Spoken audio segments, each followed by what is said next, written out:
प्रिय विद्यार्थियों, online classes में आपका स्वागत है।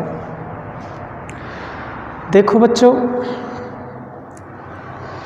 मैं मैथिली शरण गुप्त द्वारा रचित पद को पढ़ा रहा हूँ। पिछले कुछ पद में पढ़ा चुका हूँ और जो ये पद में जो पढ़ाने जा रहा हूँ ये मनुष्यता नामक शीर्षक से लिया गया है। देखो, इस पद में बताया गया है कि व्यक्ति में जो मनुष्य होता है उसमें मानवीय गुणों का होना आवश्यक है। मानवीय गुण होने चाहिए उसके अंदर। कैसे मानवीय गुण? जो दूसरों की भलाई कर सके, दूसरों का हित कर सके, दूसरों के काम आ सके, हितैषी बन सके किसी का, जिसमें परोपकार की भावना हो, एक दूसरे के काम को बटाने का सामर्थ्य हो, तो मनुष्य में ऐसे मानवीय गुण होने चाहिए जिससे कि मनुष्य आपस में भाईचारा रख सके, प्रेम से रह सके, एक दूसरे के प्रति सहानुभूति की भावना रखनी चाहिए। तो देखो, इस पद में बताया गया है कि जिस प्रकार सृष्टि की रचना देवता लोग करते हैं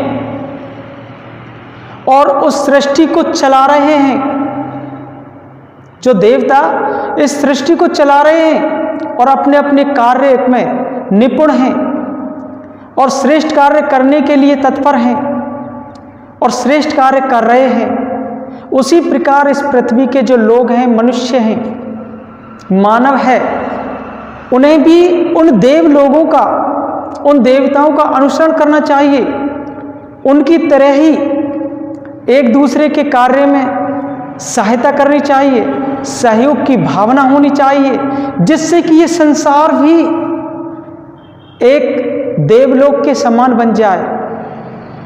तो इस पद में ये सारी बातें बताई गई हैं, मानवीय गुणों को दर्शाया गया है। तो देखो, इस पद को हम पढ़ते हैं और इस पद का क्या अर्थ है और इसमें क्या क्या बातें और बताई गई हैं, उसको हम इस पद के माध्यम से समझाएंगे। तो देखते हैं। अनंत अंतरिक्ष में अनंत देव हैं खड़े, अनंत अंतरिक्ष में अनंत देव हैं खड़े, समक्ष ही स्वभाव जो बढ़ा रहे बड़े बड़े, समक्ष ही स्वभाव जो बढ़ा रहे बड़े बड़े, परस्परावलंब से उठो तथा बढ़ो सभी, अभी अमर्त्य अंक में अपंक हो चढ़ो सभी। रहो न यों की एक से न काम और का सरे, रहो न यों की एक से न काम और का सरे, वही मनुष्य है कि जो मनुष्य के लिए मरे, वही मनुष्य है कि जो कि मनुष्य के लिए मरे। ये मैथिली शरण गुप्त ने मनुष्यता नामक कविता को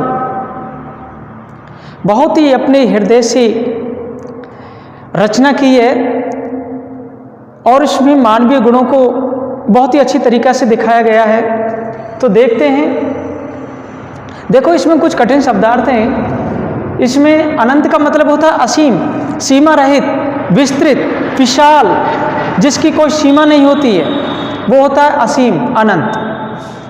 अंतरिक्ष, आप जानते हैं आकाश को, गगन को, अंतरिक्ष को आकाश, अंतरिक्ष आकाश को कहते हैं, गगन को कहते हैं। समक्ष माने सामने, स्वभाव जो बढ़े रहे बड़े बड़े, स्वभाव कहते हैं अपनी भुजाएं। परास्परावलंब कहते हैं, इसकी अगर संधि विच्छेद करेंगे परस्पर प्लस अवलंब, इसकी परस्पर अवलंब, तो परस्पर प्लस अवलंब मतलब एक दूसरे के प्रति सहयोग की भावना होना।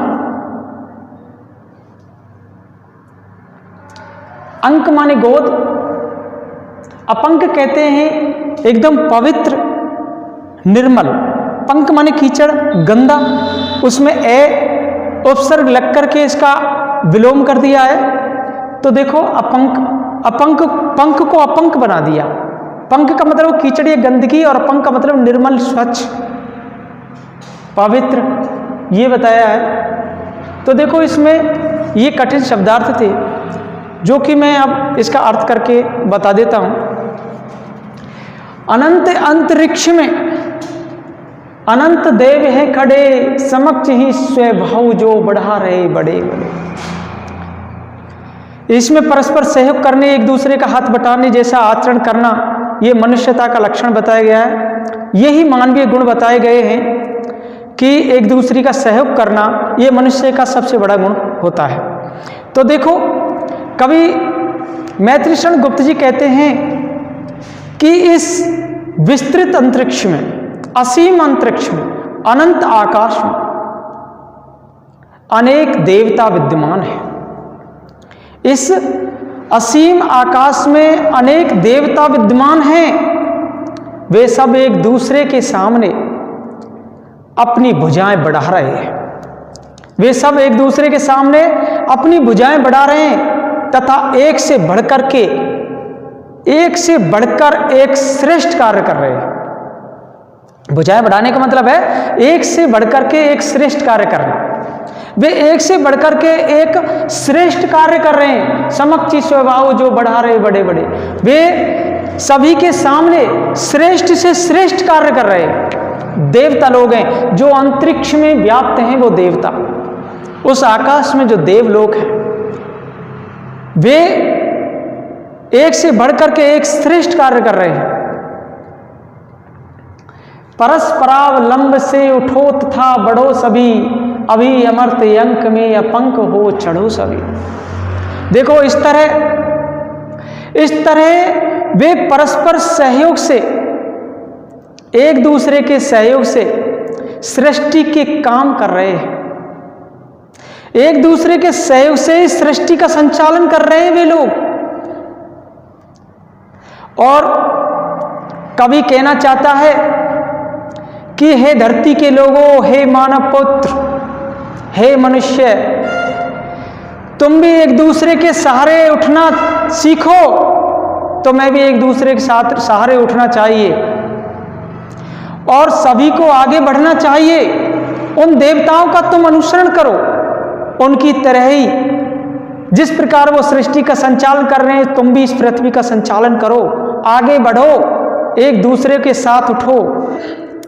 जो ये धरती है,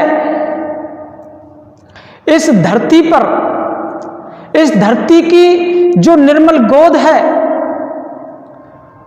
उसमें तुम्हें चढ़ना चाहिए।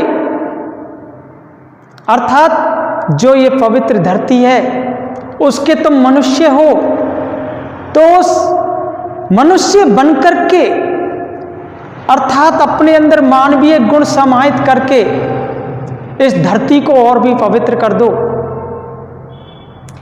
इस पवित्र धरती की गोद में चढ़ने के लिए पवित्र आचरण होना बहुत जरूरी होता है। इसलिए तुम भी ऐसे ही देवताओं की तरह बनो और इस धरती की गोद में, इस पवित्र धरती की गोद में चढ़ो, एक दूसरे की सहायता करो, सहयोग की भावना रखो, जिससे कि इस पृथ्वी का संचालन सही ढंग से हो सके। कवि सहयोग की भावना करने के लिए अथक जोर दे रहा है।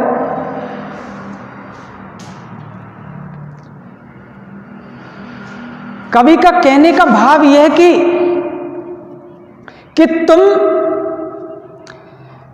कवि का कहने का भाव यह कि तुम ऐसे अपने अंदर मानवीय गुण प्रकट कर दो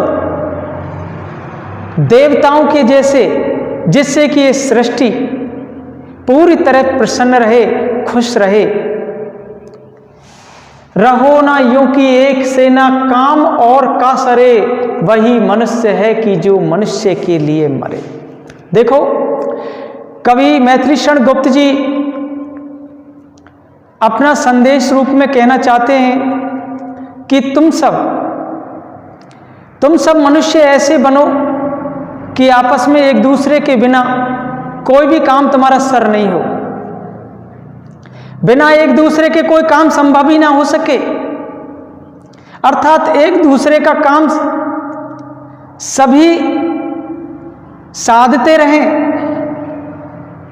और परस्पर सहयोग की भावना रखें, मिलकर ही उस कार्य को करते रहें। बिना एक दूसरे के कोई काम संभव नहीं होना चाहिए। सभी मिलकर के उस काम को करें, सहयोग की भावना रखें, एक दूसरे का हाथ बटाएं, और वही मनुष्य श्रेष्ठ मनुष्य कहा जाएगा, देवताओं की तरह, जो मनुष्यता की रक्षा के लिए अपने प्राणों की बाजी लगा देता है।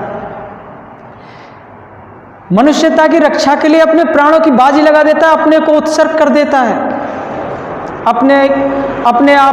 अपने आप की बलि चढ़ा देता है दूसरों की खातिर। दूसरों के सहयोग करते करते स्वयं मर मिटता है। ये मनुष्यता का सबसे बड़ा आचरण कहलाता है। मनुष्यता का आचरण करने वाला ये श्रेष्ठ मनुष्य कहलाएगा। जो व्यक्ति मनुष्यता का आचरण करता है वो क्या कहलाएगा? वो ही श्रेष्ठ मनुष्य कहलाएगा। इसलिए कवि ये कहना चाहते हैं कि हे मनुष्य, तुम भी उन देवताओं की तरह श्रेष्ठ बनो, इस पृथ्वी का संचालन बहुत ही अच्छी तरीका से होता रहे। तो देखो, इसमें एक दूसरे के सहयोग की भावना दिखाई गई है, सद्भाव का आचरण दिखाया है, सहयोग और सद्भाव का आचरण दिखाया है, और मानव के कल्याण के लिए मानवीय गुणों का होना बताया गया है। इसमें मानवीय गुणों को दर्शाया गया है कि मनुष्य के अंदर कौन कौन से मानवीय गुण होने चाहिए। इसमें अनुप्रास, यमक, पुनरुक्ति, प्रकाश, अलंकार का भी इसमें प्रयोग किया गया है। अब हम अगला पद लेते हैं। देखो बच्चों, इस पद में कवि मैथिलीशरण गुप्त ने विश्व बंधुत्व की भावना को प्रदर्शित किया है कि मनुष्य में भाई जैसा व्यवहार होना चाहिए। सभी मनुष्यों में भाईचारे की भावना होनी चाहिए, एक दूसरे का सहयोग करना चाहिए। अगर उनमें भाईचारे की भावना नहीं है तो समझो कि उनका जीवन व्यर्थ है, जन्म लेना ही बेकार है उनका, अगर उनमें भाईचारे की भावना नहीं है तो। अगर मान लीजिए परिवार के अंदर भाईचारे की भावना नहीं हो तो वो परिवार कैसा रहेगा? उसमें लोग किस प्रकार जिएंगे उस परिवार के अंदर? उसको कोई परिवार कह सकता है? नहीं कह सकता, क्योंकि उसमें जो लोग केवल अपने अपने काम से मतलब रखते हैं और जिनमें स्वार्थ की भावना हो, वे केवल अपने तक ही सीमित रहते हैं। परिवार में ऐसा कभी नहीं होता है। परिवार के अंदर सब एक दूसरे की सहायता करते हैं, मिल बांट करके खाते हैं, एक दूसरे का हाथ बटाते हैं। तो इसमें कभी भी यही कहना चाहते हैं कि इस संसार में भी सभी को विश्व बंधुत्व की भावना से रहना चाहिए। ये वसुधैव कुटुंबकम की भावना बताई गई है कि सारा संसार, ये जितना बड़ा संसार है वो एक परिवार की तरह होना चाहिए, उसमें एक दूसरे की सहायता करना चाहिए, भाई सभी को भाई भाई मानना चाहिए। उनमें कभी भी ऐसी भावना नहीं होनी चाहिए जिसमें स्वार्थी ईर्ष्या की भावना हो, स्वार्थी प्रवृत्ति हो, हिंसा की भावना हो, ऐसी कभी नहीं होनी चाहिए। सबको सहयोगी होना चाहिए, हितैषी होना चाहिए और ऐसी भाईचारे की भावना होनी चाहिए जिससे कि सभी प्रसन्न होकर के जी सकें। इस पद में ये सारी बातें बताई गई हैं। तो देखते हैं इस पद को। मनुष्य मात्र बंधु है, यही बड़ा विवेक है, पुराण पुरुष शंभु पिता प्रसिद्ध एक है। फलानुसार कर्म के अवश्य भाई भेद हैं, परंतु अंतरैक्य में प्रमाण भूत वेद हैं। अनर्थ है कि बंधु ही ना बंधु की व्यथा हरे, वही मनुष्य है कि जो मनुष्य के लिए मरे। तो देखो, इसमें कठिन शब्दार्थ हैं। विवेक का मतलब होता है बुद्धि, ज्ञान। और स्वयंभू कहते हैं, परमात्मा को स्वयंभू कहते हैं जो सबका पिता होता है, जिसने सृष्टि की रचना की है। स्वयंभू जो अपने आप उत्पन्न हुआ हो। और अंतरिक के अंदर की आंतरिक एकता को अंतरिक बताया है। आंतरिक एकता होनी चाहिए मनुष्य के अंदर, तो आंतरिक एकता को बताया है। व्यथा कहते हैं जो मनुष्य के सामने बड़ी बड़ी समस्याएं आ जाती हैं, परेशानी आ जाती है, वो व्यथा होती है। तो देखो, ये इसके कठिन शब्दार्थ थे। अब मैं इसका अर्थ करके बता देता हूं कि इसका अर्थ कैसे होगा। आप ध्यान से सुनना प्लीज। मनुष्य मात्र बंधु है, यही बड़ा विवेक है, पुराण पुरुष स्वयंभू पिता प्रसिद्ध एक है। देखो, कवि मैथिली शरण गुप्त जी कहते हैं कि व्यक्ति विचार करता है कि सारे संसार के मनुष्य आपस में भाई हैं। व्यक्ति विचार करते हैं कि सारे संसार के मनुष्य आपस में भाई हैं, तो समझो ये सबसे बड़े विवेक की बात मानी जाती है। ये सबसे बड़े विवेक की बात मानी जाती है, बुद्धि की बात मानी जाती है कि जब अपने मन में ये विचार कर लिया कि सारे संसार के लोग भाई भाई हैं, तो समझो ये कितने बड़े विवेक की बात होगी। जो सारे संसार को भाई मान रहा है, वसुधैव कुटुंबकम की भावना अपना रहा है जो लोग, वो बहुत बड़ी विवेक और बुद्धि की बात मानी जाती है। पुराण पुरुष स्वयंभू पिता प्रसिद्ध एक है। देखो, इस सृष्टि में स्वयं उत्पन्न होने वाले परमात्मा स्वयंभू, स्वयंभू उनका नाम उत्पन्न हुआ है, स्वयं उत्पन्न होने के कारण उनका नाम स्वयंभू पड़ा है। तो देखो, स्वयं उत्पन्न होने वाले परमात्मा ही सभी मनुष्यों के या धरती के प्राणियों की, सभी मनुष्यों के और धरती के प्राणियों के पिता कहे जाते हैं। कौन है? पिता है। इस कारण जो पृथ्वी पर जितने भी जीव जंतु रहते हैं, सभी मनुष्य रहते हैं, सभी जो भी प्राणी हैं, उन प्राणियों के, उन सभी मानव के एक ही परमात्मा रूपी पिता हैं स्वयंभू, और उनकी हम संतान हैं। उनकी हम संतान हैं, और संतान होने के कारण हम सब भाई भाई हैं। हम सबको भाई भाई बताया गया है, क्योंकि हम उसी परम पिता परमेश्वर जो हमारे पिता हैं, उन्हीं की हम संतान कहे जाते हैं। तो हम सब भाई भाई हुए, तो हम सबको भाई भाई माना गया है। परमात्मा ही सभी मानवों एवं प्राणियों के पिता कहे जाते हैं, इसलिए हम सब भाई भाई माने जाते हैं। इसलिए हमें भाईचारे की भावना रखना बहुत जरूरी है। फलानुसार कर्म के अवश्य भाई भेद हैं, परंतु अंतरैक्य में प्रमाण भूत वेद हैं। देखो, ये एक कहने वाली बात होती है, केवल अंतर इतना सा है इसमें कि प्रत्येक मनुष्य को कर्म के अनुसार फल मिलता है। सभी कहते हैं कि प्रत्येक मनुष्य होता है उसको कर्म के अनुसार फल मिलता है, परंतु ये एक बाहरी दृष्टि से कहा गया है। किससे कहा गया है? बाहरी दृष्टि से कहा गया है। सभी मानव एक माने गए क्योंकि इसके प्रमाण ये पवित्र वेद ग्रंथ है, परंतु अंतरैक्य में प्रमाण भूत वेद हैं। जो इसका प्रमाण कौन सा है? इसका सबूत है ये जो वेद है ना, पवित्र वेद, ये इसके सबूत बताए गए हैं। कवि कहते हैं कि प्रत्येक कवि के अनुसार, मतलब मनुष्य को कर्मों के अनुसार फल मिलता है, ये सभी जानते हैं। केवल ये बाह्य वातावरण के अनुसार या बाह्य दृष्टि से दिखाए गए हैं, और आंतरिक दृष्टि तो सभी मानव एक जैसे हैं, एक समान माने गए हैं।